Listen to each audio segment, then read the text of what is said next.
Pemirsa, malam ini debat Capres Pamungkas akan digelar di JCC Senayan, Jakarta. Debat kelima ini dinilai jadi kesempatan terakhir bagi para calon presiden untuk meyakinkan pemilih. Mengingat waktu pencoblosan tinggal hitungan hari.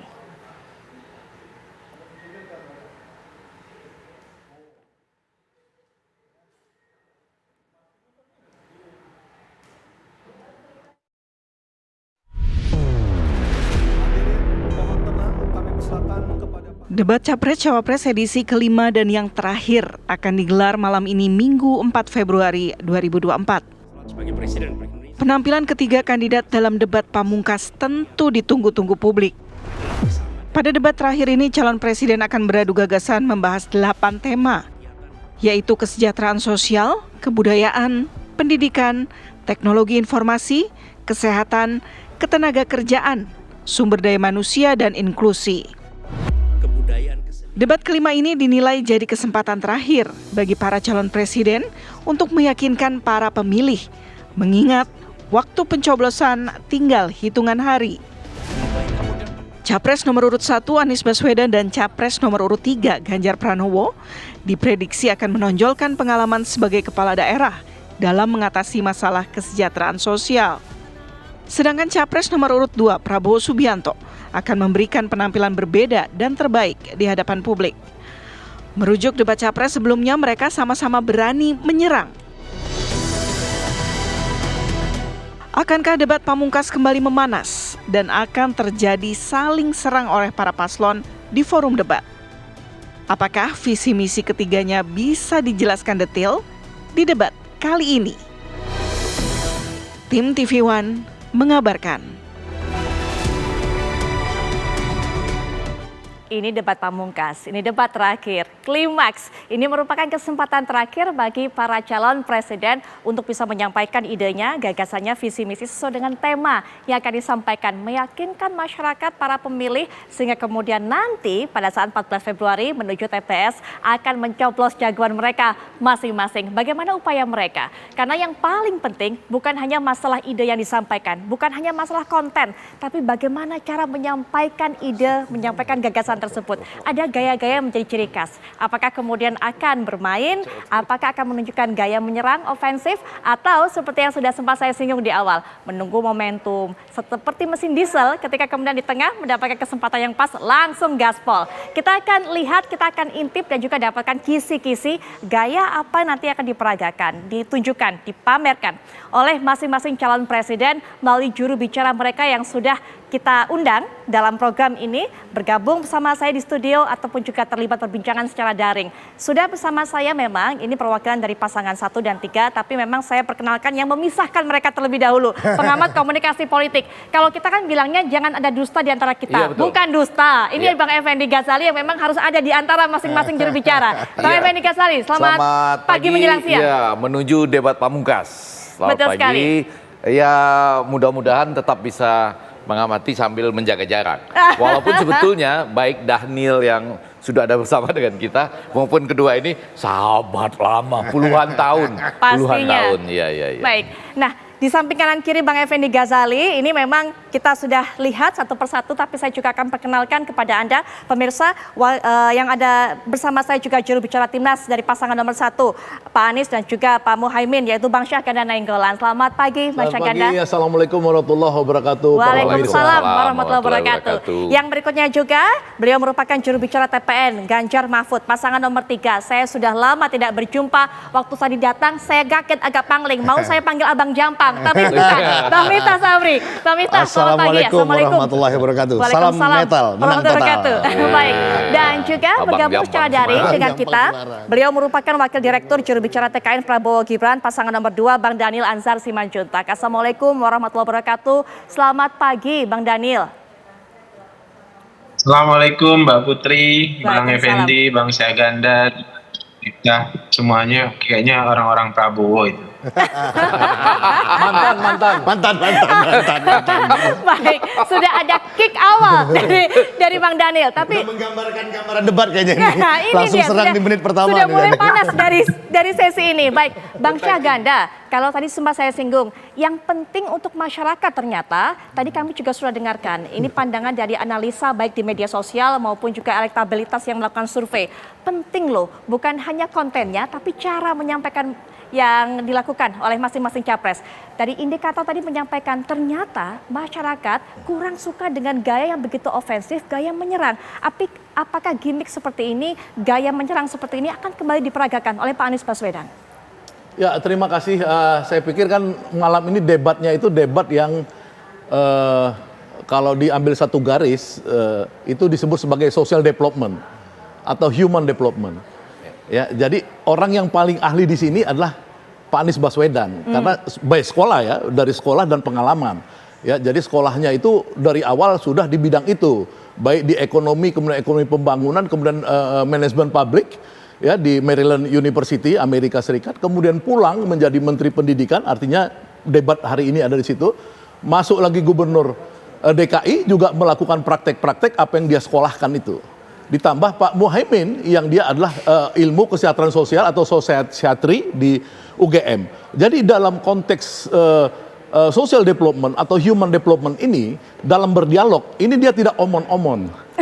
Iya kan? Ini nggak omon-omon karena dia bicara fakta yang dia lakukan. Jadi Pak Anies pada hari ini sebenarnya hanya akan mengatakan dia telah melakukan ini di Jakarta.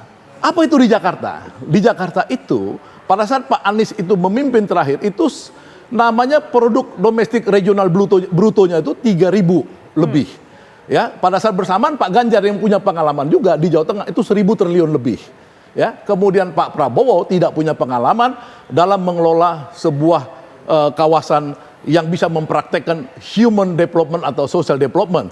Jadi Pak Anies sebenarnya tidak ada masalah dalam tema ini. Dia hanya mengatakan bahwa problem-problem human development ini, ya persoalan indeks kesehatan, indeks ketenaga kerjaan, indeks korupsi yang akan menggerus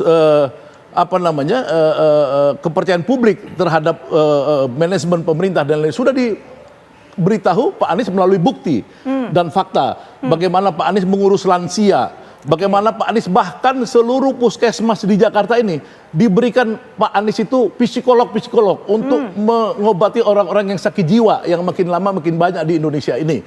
Bagaimana Pak Anies kemudian mendevelop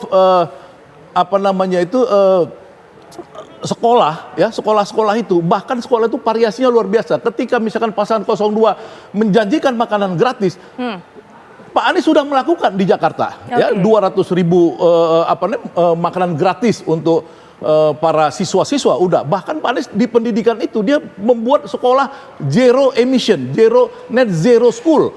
Jadi dia tuh mencoba membuat model-model untuk bisa menyaingi sekolah-sekolah internasional di luar negeri. Artinya sekolah-sekolah yang begitu nyaman, bebas polusi dan lain-lain. Jadi Pak Anies itu spektrumnya itu sudah dia lakukan semua.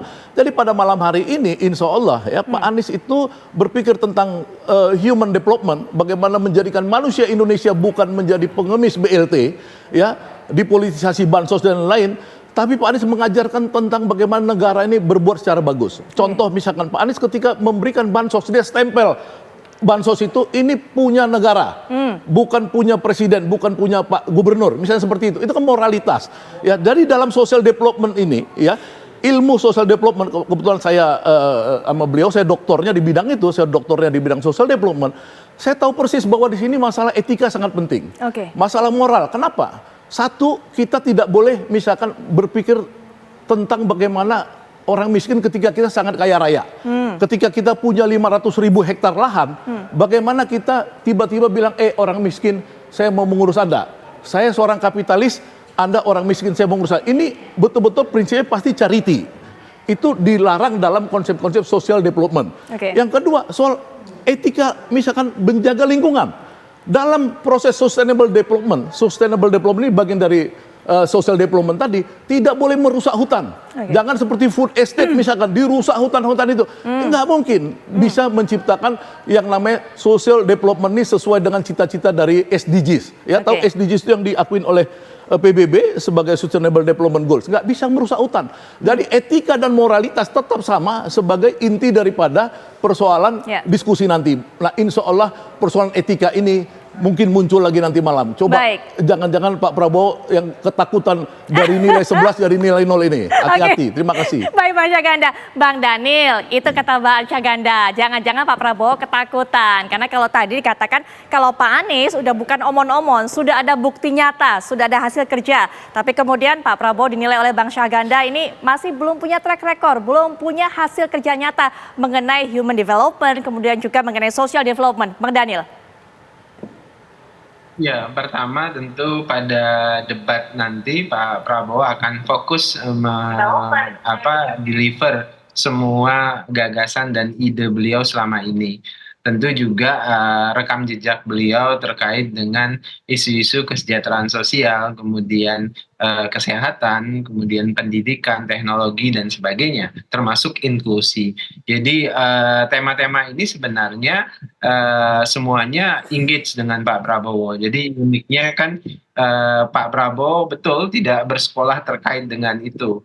Tetapi sebagai orang yang berkecimpung lama di dunia militer, kemudian sebagai pengusaha yang cukup lama, yang punya semangat pengabdian terhadap masyarakat, Pak Prabowo concern pada kesejahteraan sosial. Misalnya di sektor pendidikan, Pak Prabowo tanpa menggunakan fasilitas negara, tanpa menggunakan keuangan negara, juga sejak awal memberikan fasilitas pendidikan buat anak-anak Indonesia. Misalnya banyak sekali anak-anak Indonesia yang difasilitasi Pak Prabowo untuk bisa bersekolah di luar negeri. Sebutlah banyak tokoh-tokoh yang hari ini itu menyebutkan sejak awal mereka dibantu oleh Pak Prabowo untuk bisa bersekolah di luar negeri. Itu pertama. Kemudian kedua, misalnya Pak Prabowo membangun universitas yang bisa memfasilitasi anak-anak Indonesia, terutama di timur Indonesia, itu fasilitas pribadi beliau.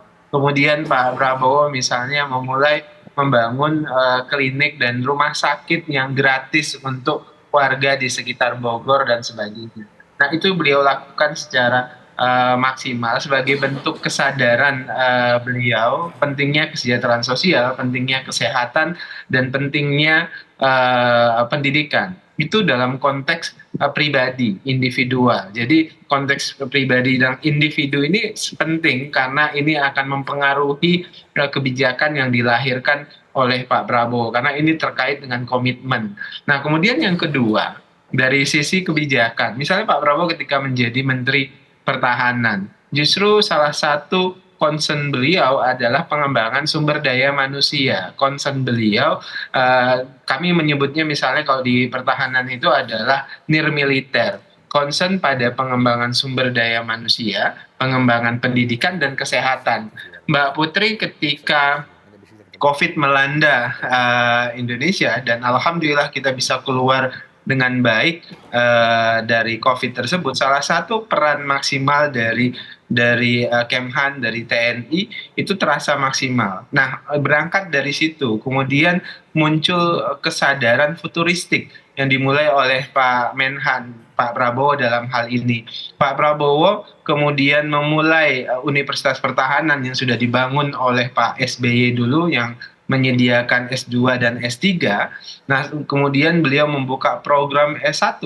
S1 itu khusus untuk bidang-bidang teknologi dan sains, termasuk kedokteran. Jadi dibangunlah jurusan kedokteran militer, jurusan biologi militer, jurusan teknik militer, dan sebagainya. Ada sekitar 6 prodi baru S1, di mana taruna-tarunanya itu diambil dari banyak daerah, terutama daerah-daerah miskin, anak-anak timur Indonesia dan anak-anak dari desa-desa yang terbelakang. Misalnya di Jawa Tengah ada 923 desa yang tertinggal. Nah, itu yang kemudian banyak juga direkrut untuk bisa terlibat di Unhan. Nah, berangkat itu dari konteks Pak Prabowo membuat kebijakan, termasuk kemudian Pak Prabowo membangun Universitas Politeknik Unhan di Timur Indonesia. Baik. Pak Prabowo sadar betul bahwasannya pendidikan kita ada kesenjangan antara Timur dan Barat Indonesia.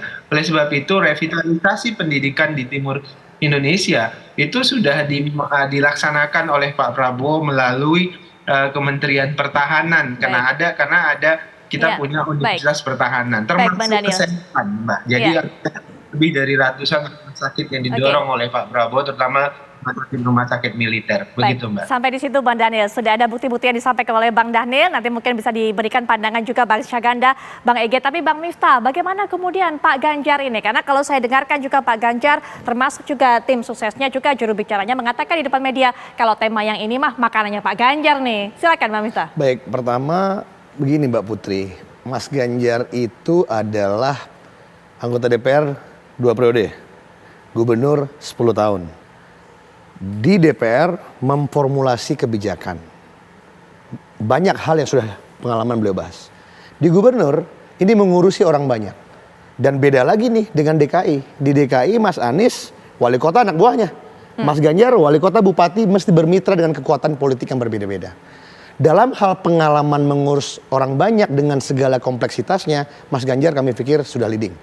Yang kedua, mungkin tema pendidikan, kesehatan, kesejahteraan sosial, teknologi, inklusi ini tema yang kalau di Semarang itu orang bilangnya tema yang iso rumongso, rumongso iso. Ada pemimpin yang dia iso rumongso, dia merasa bisa. Saya tahu, saya mengerti, saya dikte Anda tentang hal yang saya ngerti. Oh pendidikan, saya taunya begini, begono. Tapi ada yang rumongso iso.